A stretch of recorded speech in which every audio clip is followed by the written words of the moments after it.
जय श्री कृष्णा। अध्याय 2 के श्लोक 13 में भगवान हमसे कह रहे थे कि जन्म और मृत्यु हमारा धर्म नहीं बल्कि इस शरीर का धर्म है। हमारी आयु तो अनादि है और अनंत है, जिसके अंतर्गत अनेक शरीर उत्पन्न होते रहते हैं और मरते रहते हैं। अब आगे श्लोक 14 में भगवान श्री कृष्ण अर्जुन से कह रहे हैं, मात्रा स्पर्शास्तु कौन्तेय शीतोष्ण सुख दुःखदाः आगमापायिनो अनित्यांतातितिक्षिस्व भारतः। हे कुंती नंदन, इंद्रियों के विषय तो शीत और उष्ण के द्वारा सुख दुख देने वाले हैं, आने जाने वाले और अनित्य हैं। इसलिए हे अर्जुन, तुम उनको सहन करो।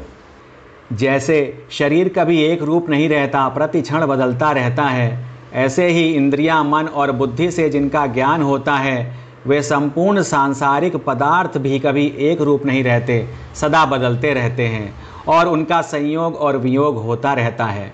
जिन पदार्थों को हम चाहते हैं उनके संयोग से हमें सुख होता है और वियोग से दुख होता है।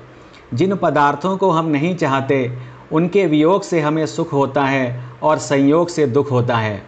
पदार्थ भी आने जाने वाले और अनित्य हैं। ऐसे ही जिनसे पदार्थों का ज्ञान होता है वे इंद्रियां और अंतःकरण भी आने जाने वाले और अनित्य हैं, और पदार्थों से होने वाला सुख और दुख भी आने जाने वाला तथा अनित्य है, परंतु स्वयं सदा ज्यों का त्यों रहने वाला निर्विकार और नित्य है।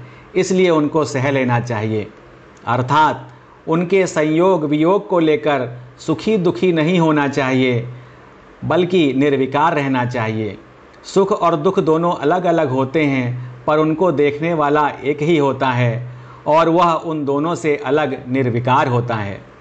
इस श्लोक में शीत शब्द अनुकूलता का और उष्ण शब्द प्रतिकूलता का वाचक है। तात्पर्य है कि ज़्यादा सर्दी पड़ने से भी वृक्ष सूख जाता है और ज़्यादा गर्मी पड़ने से भी वृक्ष सूख जाता है। अतः परिणाम में सर्दी और गर्मी दोनों एक ही है। इसी तरह अनुकूलता और प्रतिकूलता भी एक ही है। इसीलिए भगवान इन दोनों को ही सहने की, अर्थात इनसे ऊंचा उठने की आज्ञा दे रहे हैं।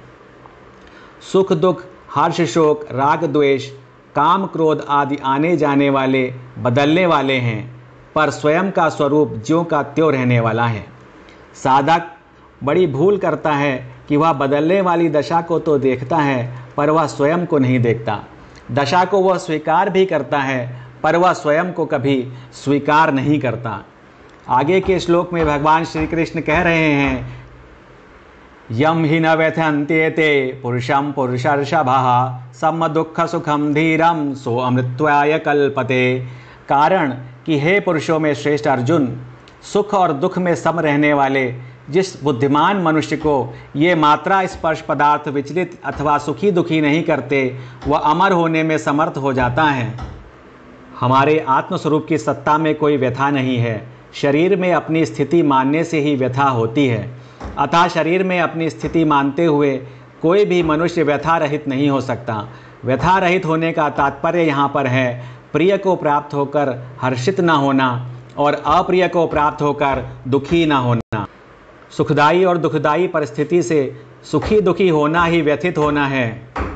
सुखी दुखी होना सुख दुख का भोग है और भोगी व्यक्ति कभी सुखी नहीं रह सकता। साधक को सुख और दुख का भोग नहीं करना चाहिए बल्कि सुख और दुख का सदुपयोग करना चाहिए।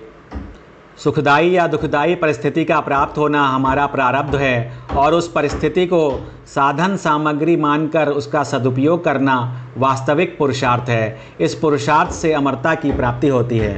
सुख का सदुपयोग है दूसरों को सुख पहुंचाना, उनकी सेवा करना, और दुख का सदुपयोग है सुख की इच्छा का त्याग करना।